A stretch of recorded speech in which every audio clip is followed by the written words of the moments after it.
Welcome. In this video, I'll show you how to change your Instagram picture after posting. Right? If you find this video helpful, please leave a like and subscribe to this channel for more such tutorials. But first up, go ahead and open up Instagram.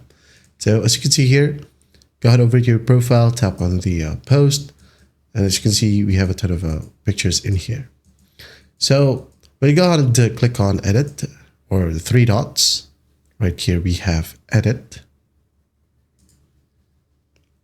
You can swipe and delete one photo if you want to. For example, this one. Just tap on delete. But the only problem is you cannot add more pictures. So why is that? Instagram right here says you cannot directly replace a photo on an Instagram post after it has been published. The only way to change a photo is to delete the original post and create a new one.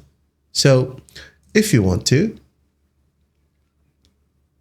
all right, you can go ahead and click on all three dots and archive this post.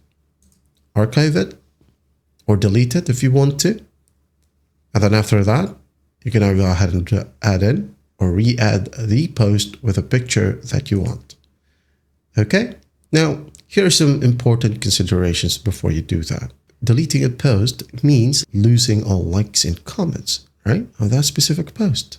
And while this functionality is highly requested by users, Instagram currently doesn't allow swapping images without breaking the link to the original post. All right, that's it for now. I hope this video helps and I'll see you in the next one.